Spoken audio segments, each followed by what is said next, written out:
I grew up in a mansion that people in our Connecticut town whispered about as if it were a palace. White columns rose against the sky, marble floors gleamed under chandeliers, and the gardens looked like something out of a wedding magazine.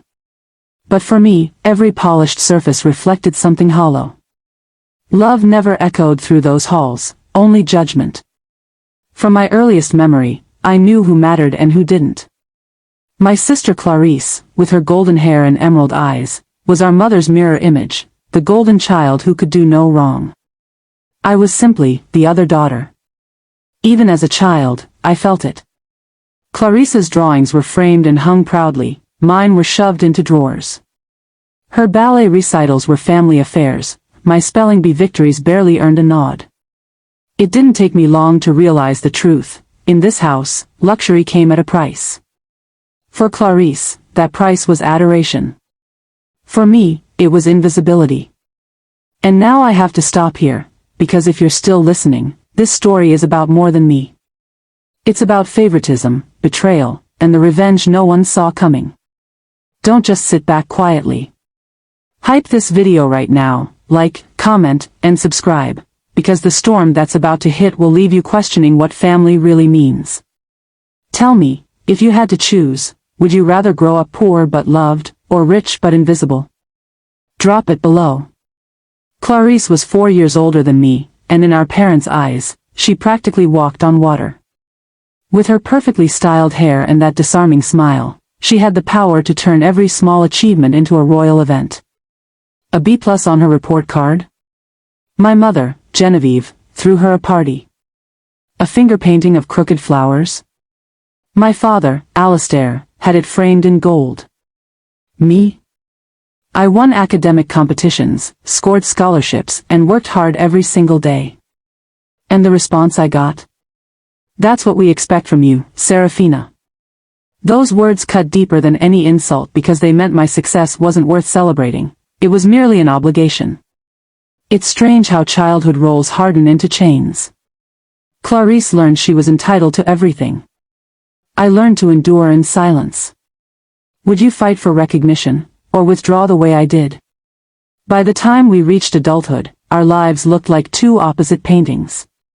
Clarice strolled into Yale with a monthly allowance large enough to pay someone's rent. I clawed my way into Columbia on a full scholarship. My parents sneered at my major in education, teaching. That's so modest for someone like you.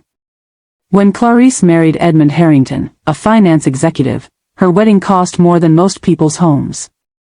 When I got engaged to Thomas, a hard-working architect, my mother's first words weren't congratulations. They were, "Will you be signing a prenup?"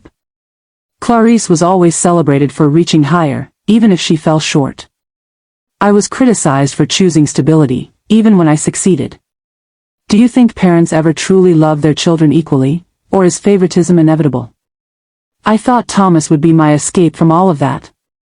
He was kind, patient, and hard-working. Together we built a small, happy life.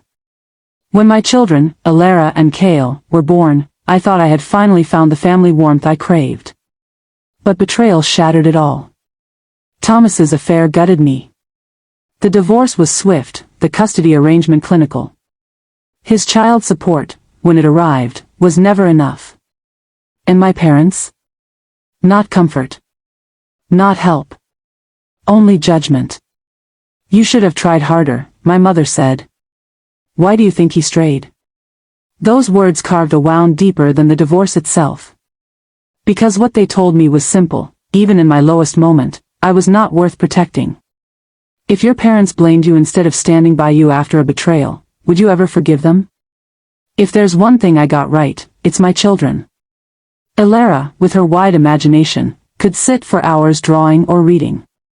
Kale, my little scientist, turned every corner of our small apartment into an experiment waiting to happen. They are polite, gentle, and thoughtful, qualities that countless teachers have praised. But every time I looked at them beside Clarice's children, Rowan and Isolde, I saw the unfair contrast. Rowan, 12, interrupted adults and demanded toys. Isolde, 9, showed off gadgets and outfits that cost more than our entire grocery budget. Their arrogance was rewarded with smiles. My children's quiet respect earned nothing but silence.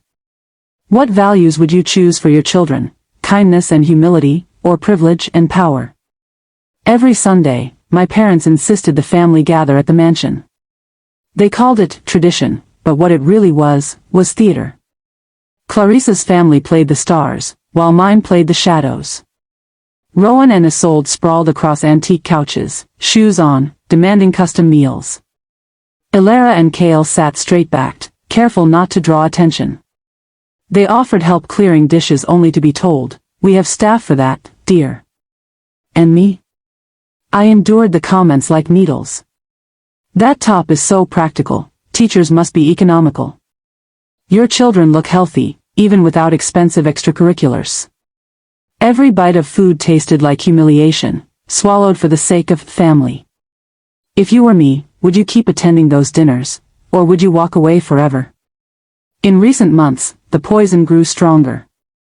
Clarisse returned from a 3-week European vacation, all funded by our parents, while I worked extra hours just to buy school clothes for Ilara and Kale. Each week, she recounted Paris cafes and Italian beaches with smug glances my way. My parents beamed at every story, pride dripping from their faces. And when I mentioned teaching summer school, my mother tilted her head and said, "So noble, Seraphina. Truly, modest." Each word, each smirk, was a match striking the gasoline that had been gathering in me for years. Something inside me began to fracture. I felt it, the edge. One more insult, one more act of cruelty, and I would erupt in a way none of them would see coming. Have you ever felt that moment, when your patience is stretched so thin you know the next tear will break it forever? That Sunday began with hope disguised as routine. Ilara had woken early, her little hands covered in pencil smudges as she perfected a drawing she had worked on all week. It was of my mother, Genevieve, right down to the sapphire brooch she always wore. Kale helped me prepare an apple crumble, our way of never arriving empty-handed.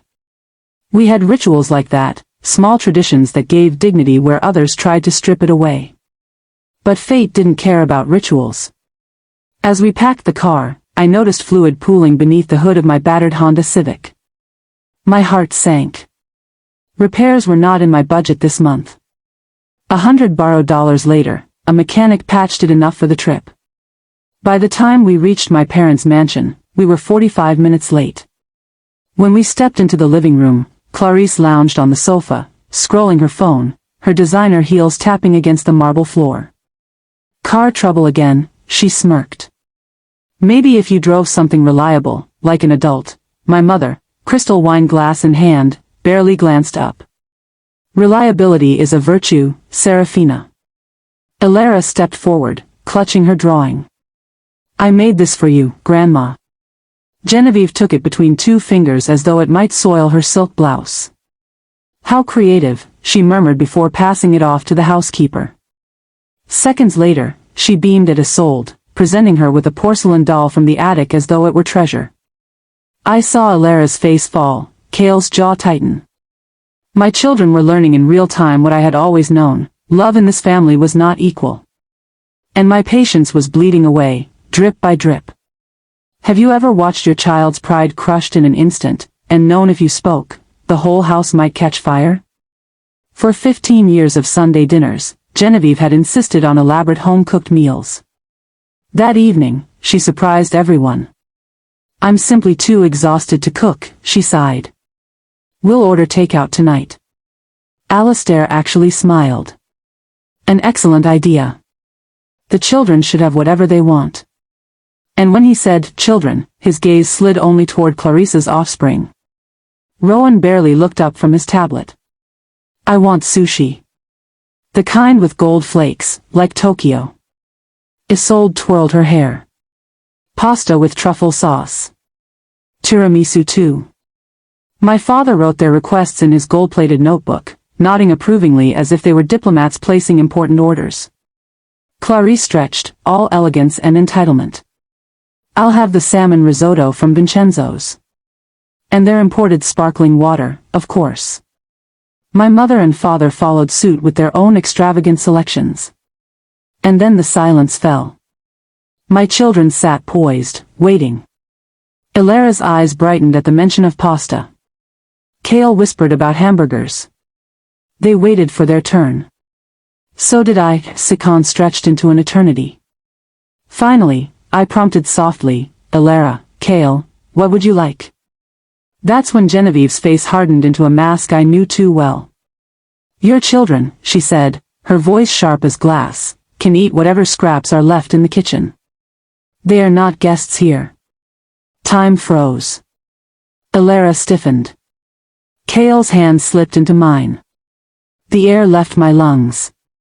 What would you have done, if your mother told your children they were worth nothing more than scraps?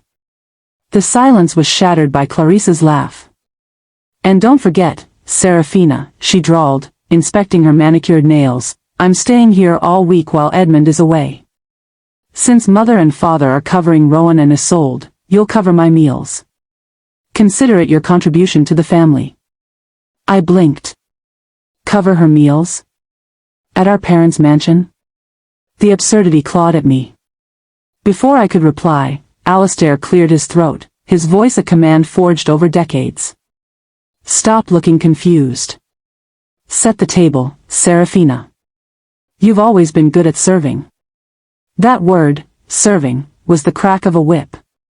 In their eyes, I was not a daughter, not a mother, not even an equal. I was a servant. In that instant, memories collided inside me. Ilara's Christmas gift ignored, Kale's birthday overshadowed, the years of snide remarks, the endless endurance. And now my children, told they weren't even worthy of food. Clarice smirked, satisfied, her children sprawled like royalty. But something in me shifted. The humiliation, the silence, the years of biting my tongue, something burned through it all. Would you have set the table? Or would you have stood up and ended it right there? I rose slowly, my pulse roaring in my ears. My children looked up at me, confusion in their eyes.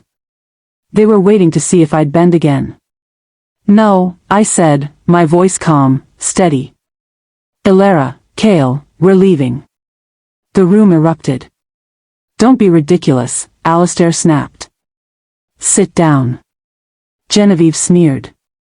You always make a scene, Seraphina. The children can eat sandwiches from the kitchen. Clarice rolled her eyes. Here we go again, our resident martyr. But I didn't flinch. I tightened my grip on my children's hands. No. That's your life, not ours. Not anymore. For the first time, I saw a real shock on Genevieve's face. Alistair waved me off like a disobedient servant. But I had already decided, this cycle ended tonight. Have you ever reached that moment where silence felt more dangerous than speaking the truth? As we moved toward the door, Clarice followed, her voice dripping poison and envy. Do you even know why they invited you tonight? They need something from you. They were going to ask you to let me and the kids stay in your shoebox apartment. She smirked, but there was a crack in her mask. Bradley left me, Seraphina. We're broke. But I told them you'd never agree unless they broke you down first. Pieces clicked into place. The suitcases in the hall. The unusual tension. Tonight's cruelty wasn't random, it was strategy. Stay with me? I said flatly. After all these years? Before Clarice could answer, Alistair appeared behind her, his tone laced with authority.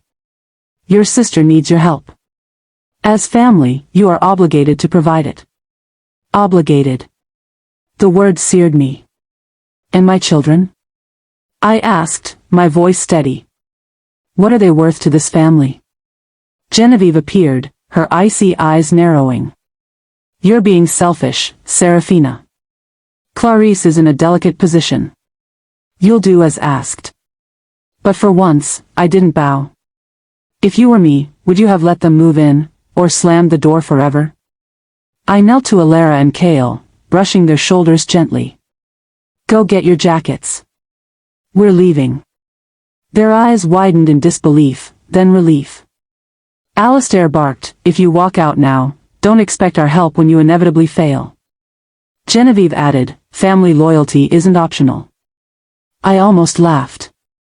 Loyalty? Where was their loyalty when I was drowning? When Thomas betrayed me? When my children needed braces, new clothes, or even acknowledgement? I looked back at them one last time. I've never received your help. Not once. What I've received is judgment, cruelty, and scraps. That ends tonight. The door clicked behind us like a prison gate slamming shut, but on the wrong side. For the first time in my life, I felt free. Would you have had the courage to walk out, or would you have stayed for the crumbs of acceptance? I didn't drive home that night. Instead, I turned toward downtown, where golden lights glittered against the dark. Elara and Cale sat in the back, confused but trusting. Where are we going? Cale asked. To a place that knows our worth, I said. And minutes later, we stood before Morton's Steakhouse, the kind of restaurant we only ever drove past. The valet raised an eyebrow at my old Honda but opened the door with a flourish. Inside, the hostess asked if we had a reservation.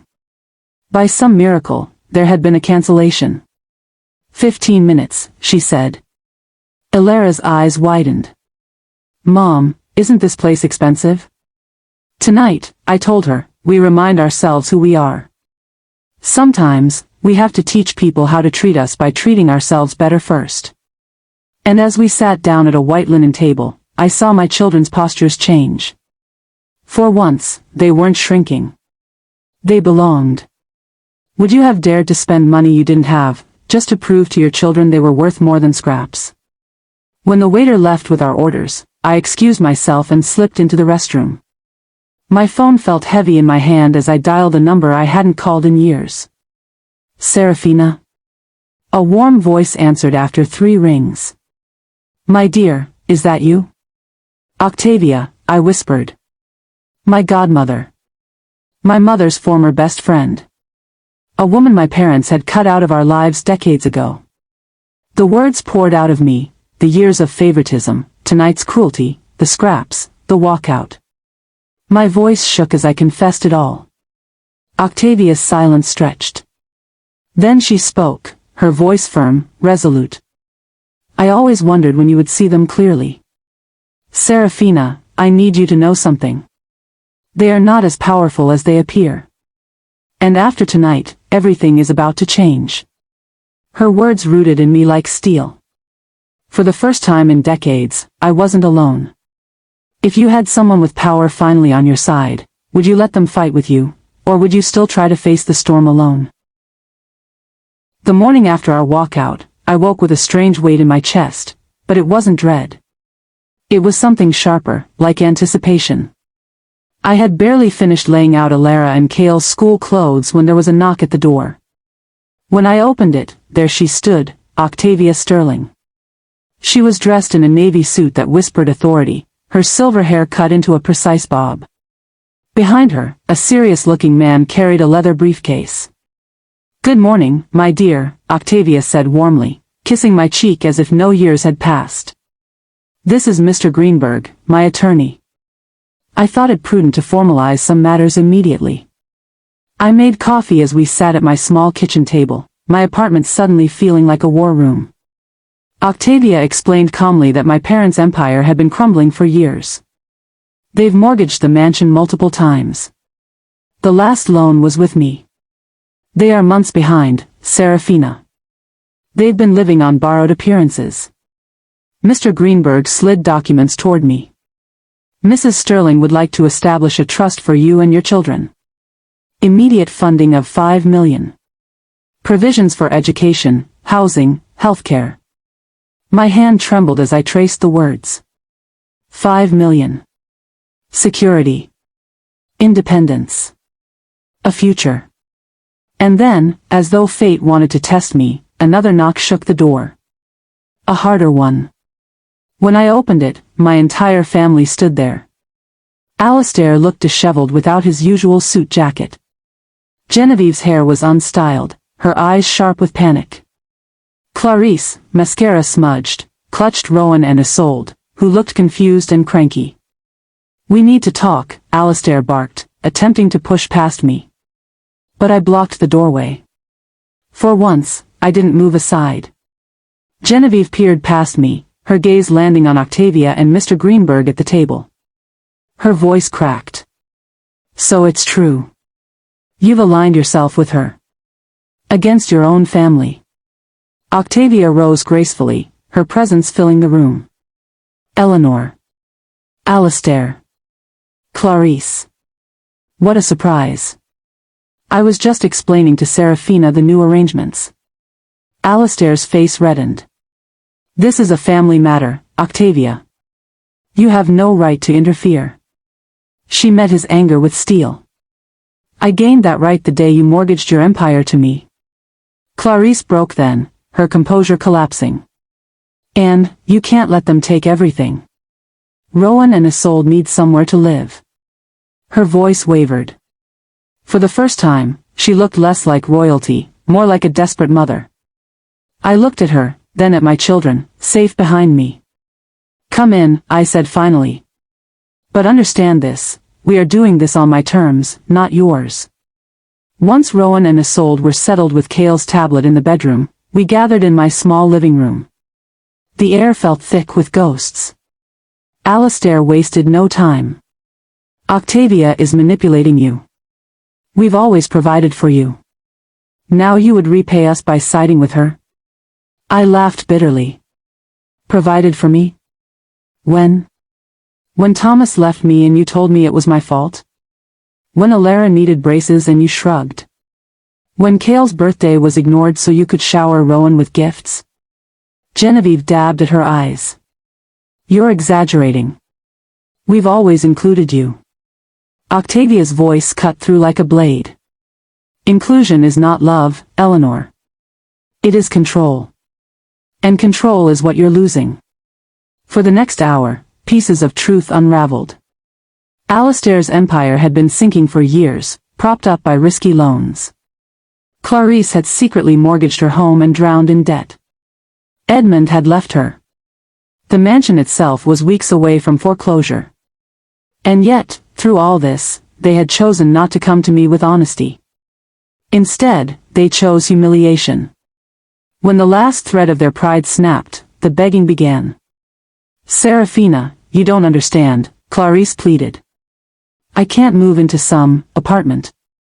Rowan and Isolde need stability. Please, let us stay with you. Just until I find something else. Genevieve leaned forward, her voice trembling. Think of your niece and nephew. They're innocent. Don't punish them for our mistakes.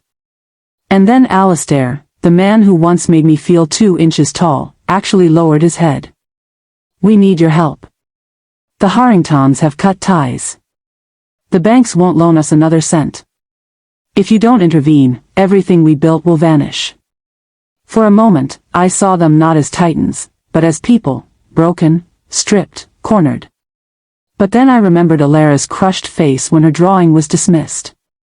Cale's small hand clutching mine when he was told to eat scraps. I would not forget. I stood, feeling taller than I ever had in that apartment. I am willing to help, but only on my terms. Not yours. Alistair stiffened. What terms? Clarice and her children may stay here for 2 weeks. No more. During that time, they will treat my home and my children with respect. After that, I'll help you find affordable housing. And you will attend financial counseling. 2 weeks. Clarice's face twisted in disbelief. Do you have any idea who you're talking to? Yes, I said evenly. For the first time, I do. I'm talking to family members who have never shown me or my children basic respect. That changes now, or there is no help at all. The silence that followed was unlike any I'd ever known in their presence. For the first time, they had no retort. The following days were surreal. Clarice and her children slept in my small apartment, their designer luggage spilling into corners that had never known such excess. Rowan complained constantly. Isolde pouted when told no.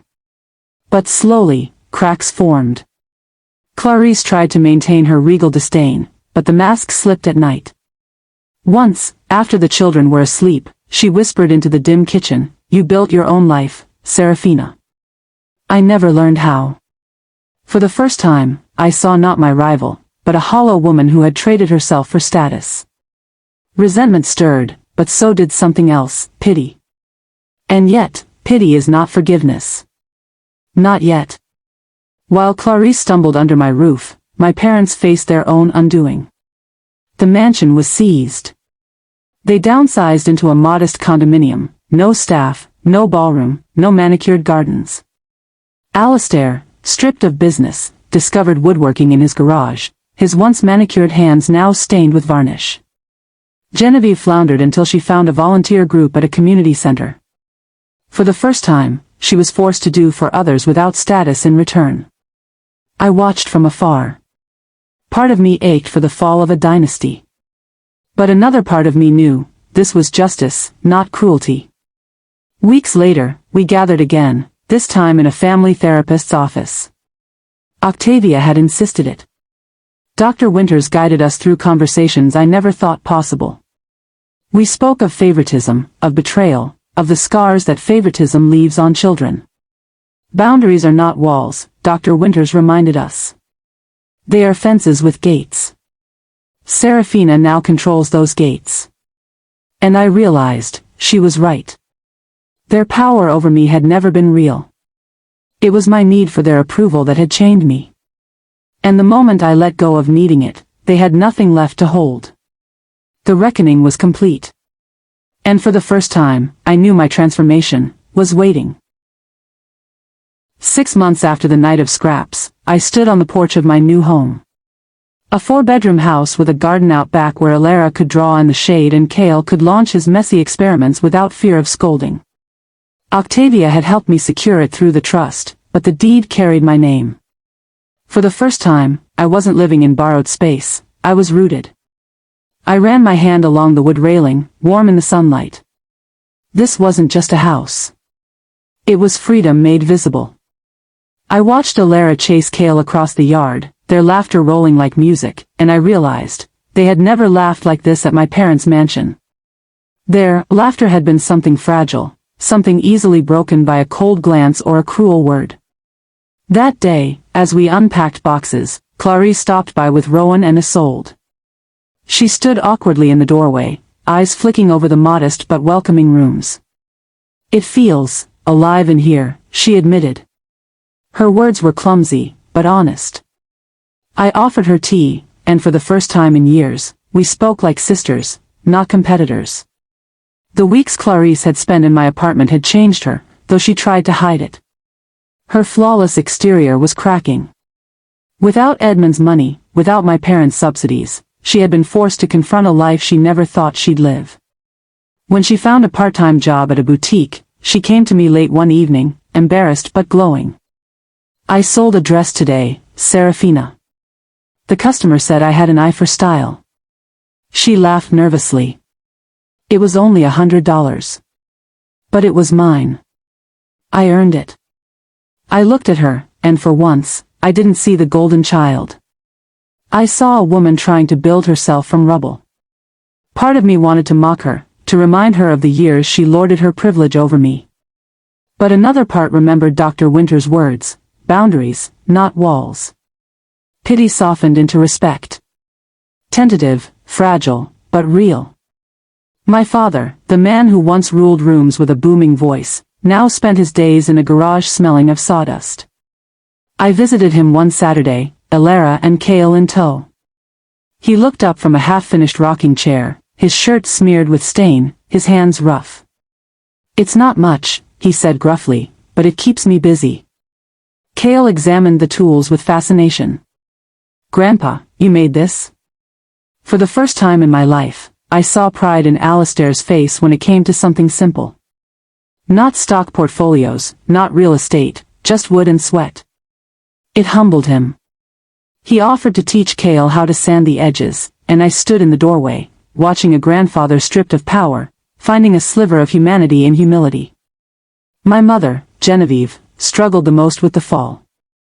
The woman who once measured her worth in jewels and invitations was now pouring coffee at a community center, serving the elderly. I stopped by one day, curious. She wore no pearls, only a plain cardigan. When she saw me, shame flickered in her eyes, but so did something else. Relief. They needed someone, she explained, her voice softer than I'd ever heard. And it feels good to be needed for more than appearances. I nodded, unsure if forgiveness would ever take root. But for the first time, I saw her as more than an icy matriarch. I saw a woman learning to be useful. Elara, Kale, Rowan, and Isolde began to forge something my sister and I never had, real connection. Without the constant comparisons, without the poisoned stage of Sunday dinners, they found each other. One afternoon, I found them sprawled in the yard, painting rocks and building forts. Rowan, once arrogant, now laughed at Kale's wild science experiments. Isolde begged Elara to teach her how to sketch flowers. It struck me then, the cycle was breaking.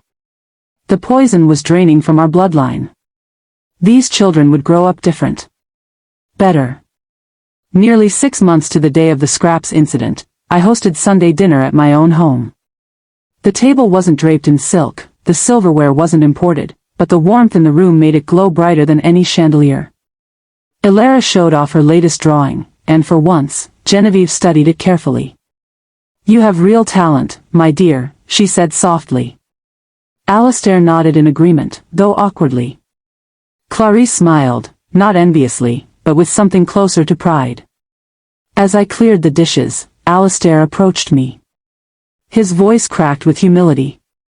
"You've built something remarkable here, Seraphina. And you've done a fine job with your children." It wasn't an apology. But it was the closest thing I'd ever receive. And for the first time, it was enough. I look back now, and I see a truth I wish I'd known sooner: their power was never real. It lived only in my silence. The moment I walked out of that mansion, the illusion shattered. Today, Elara and Kale stand taller. They laugh freely. They know their worth because I finally knew mine. And though my parents and sister are still learning, the rules are different now. The boundaries are mine to draw. So if you take anything from my story, let it be this: sometimes the bravest thing you can do is walk away from the table where love is served with conditions. Build your own table, where everyone is equally nourished. Now, if this story struck something deep in you, don't just leave quietly. Hype this video. Like it. Share it. Subscribe. Because no one should believe they deserve scraps. And your support is what ensures stories like this reach the people who need them most. Tell me, if it were you, would you have walked out that night, or would you still be sitting there, waiting for love that never comes?